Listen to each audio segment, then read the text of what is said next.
کس ملک سے کیسے تعلقات ہونا چاہیے، کیسے نہیں ہونا چاہیے. تو یہ ایک ایسا کسان جو کسان نہیں ہے، کھیت کا مزدور ہے، وہ بھی پولیٹکس سوچ رہا ہے، بول رہا ہے انڈیا کے روابط سے کیسا خراب ہو گئے، اچھا ہونا چاہیے. چین سے کیسا ایسا کہہ رہا، پاکستان سے ایسا کیسا ہو رہا ہے، انڈیا اس سے چین سے کوئی دوستی کر لیا، پاکستان سے لڑائی کر لیا، پاکستان سے دوستی کرنا تھا نہیں، پاکستان سے دشمنی کر کے نیست و نابود. کون سوچ رہا؟ جو روزانہ محنت کر کے 100 روپے نہیں کماتا تو اس کو یہ پیدا ہوئے جب سے سن رہا ہے، دماغی امراض اس کو ہو جا رہے ہیں، جبکہ اس کا کوئی تعلق نہیں ہے.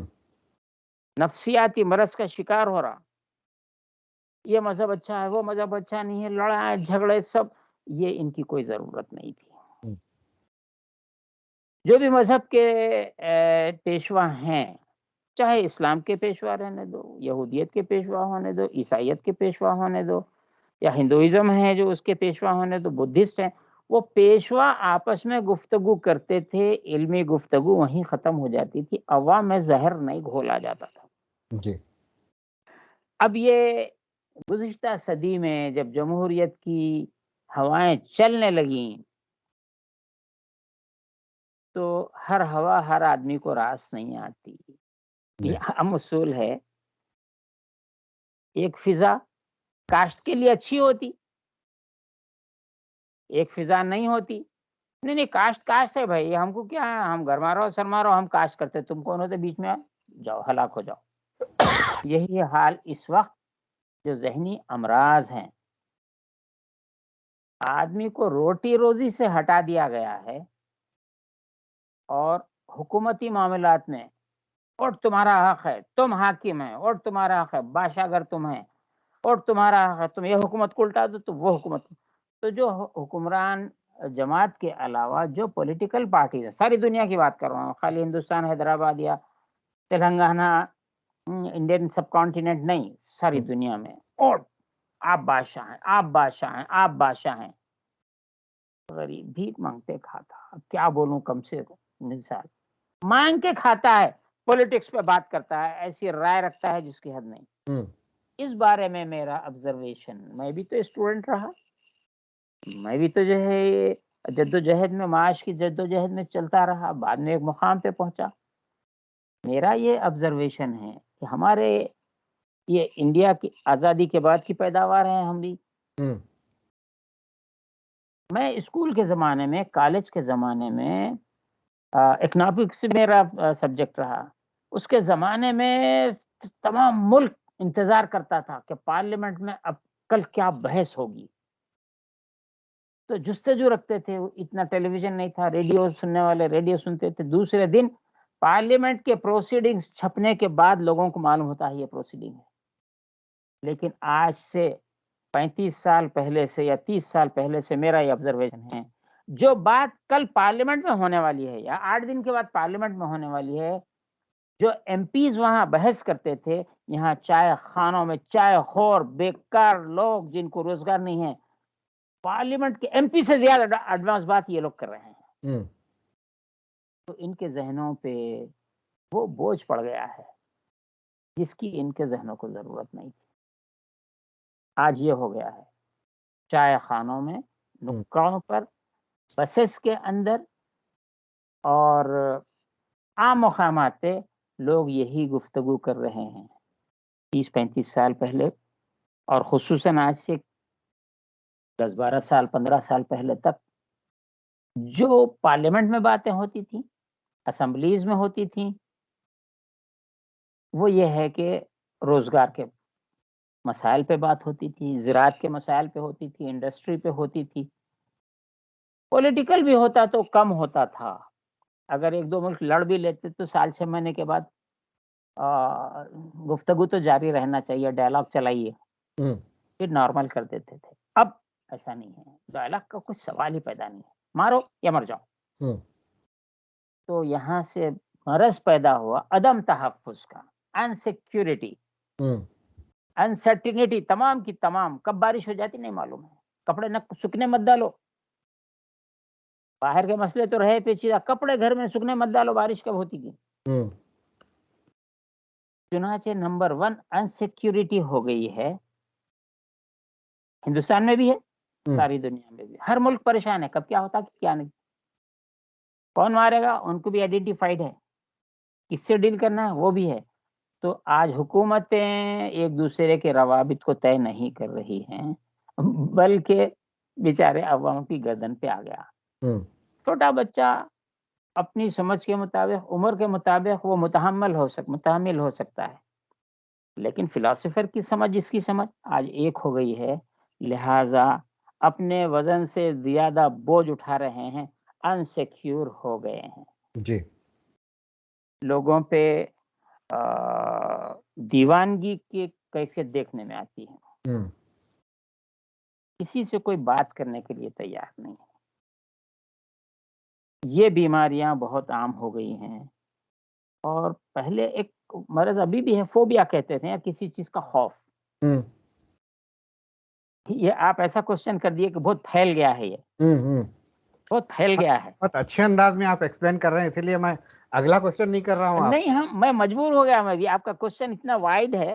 جی، اب کچھ مسائل ایسے ہیں جو لوکل سطح پہ رہتے ہیں، وہ ایکسپینشن نہیں ہوتا، کچھ اسٹیٹ وائز ہوتے ہیں، کچھ کنٹری وائز ہوتے ہیں، کچھ انٹرنیشنل ہوتے ہیں۔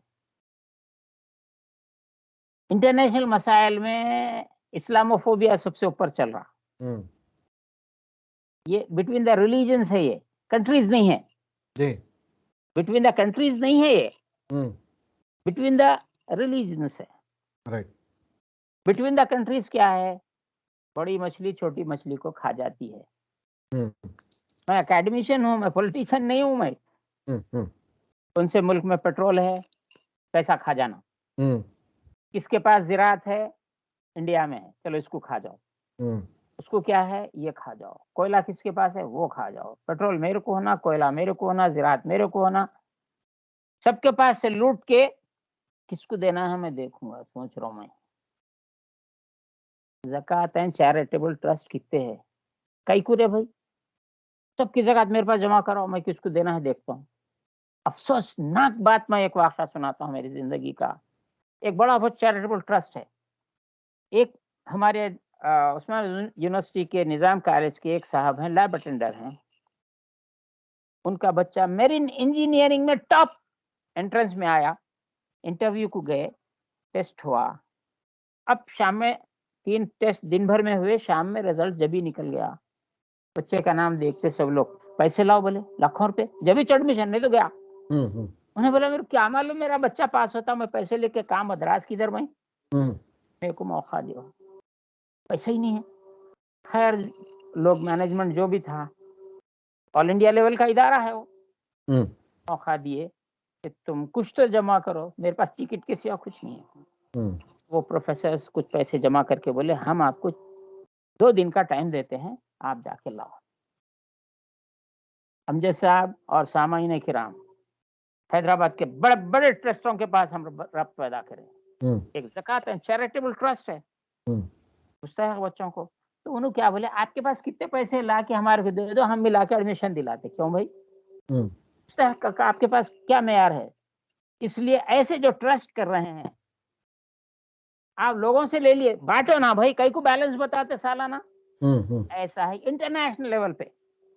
کچھ لوگ جیسا لینڈ گرابر ہوتا ہے، یہ ریسورسز گرابر ہیں، ہوں، یہ ریسورسز کو کھا جاتے ہیں، اور اس کے بعد میں کس کو دینا ہم دیکھتے نہیں، اس کو بین کر دو، اس کے اکاؤنٹ انٹرنیشنل اکاؤنٹ سیز کر دو، ارے میرے بھائی اس کا کمایا ہوا ہے، ارے میرے بھائی۔ تو یہ اس طریقے سے صرف عوام نہیں ہے، حکومتیں بھی ایک دوسرے سے خوف زدہ ہیں۔ خوف میں یا تو کمپرومائز کرو ہوں، یا نہیں تو مر جاؤ، کمپرومائز کر کے مر جاؤ، بغیر کمپرومائز۔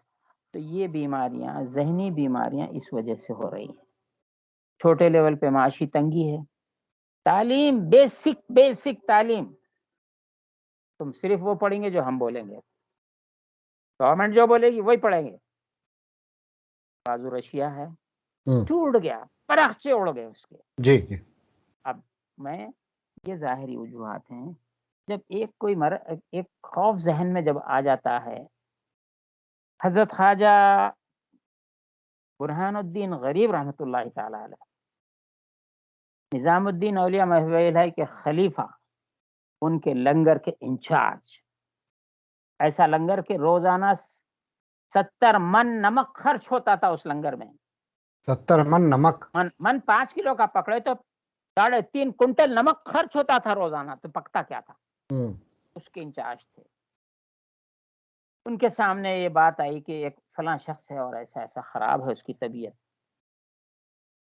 کھانا نہیں کھا سکتا ہے, وہ نہیں ہوتا ہے, یہ نہیں ہوتا ہے. تو فرمایا اس کو کوئی مرض نہیں ہے, کوئی مرض نہیں ہے. جب آدمی کسی فکر میں پڑ جاتا ہے تو اس کا ذہن متاثر ہو جاتا ہے.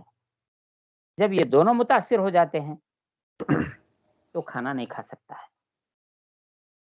کھانے سے اس کا تعلق اس طرح ہے کہ اس کے پیٹ میں کوئی مرض نہیں ہے, جسم میں کوئی مرض نہیں ہے. یہ جو فکر ہے, یہ فکر کی وجہ سے اس کا معدہ کھانا قبول نہیں کرتا ہے. کھانا نہیں قبول کرنے کی وجہ سے جسم اس کا لاغر ہو جاتا ہے یا بیماریوں کا شکار ہو جاتا ہے. تو آپ کے لحاظ سے پہلا مرض تو کھانا نہیں کھانے کا جو اس کو ہو گیا ہے وہ ذہنی مرض ہے. ٹھیک ٹھیک. تو اللہ نے ارشاد فرمایا الا بذکر اللہ تطمئن القلوب, آگاہ ہو جاؤ کہ اللہ کا ذکر قلوب کو مطمئن کرتے آئے. اطمینان, قلب مطمئن, ذہن مطمئن. روٹی چٹنی بھی کھا کے خوشی سے گزارتا ہے. آج مرغن غذائیں کھا رہے ہیں, ڈاکٹر بولتے نہیں بہت وہ چکنی غذائیں کھا رہے ہیں اس لیے بیمار ہے. ایسا نہیں ہے. آپ افکار میں مبتلا ہیں, آپ کا جو کھانا ہضم نہیں ہو رہا, کھائے سو کھانا آنکھوں نہیں لگتا.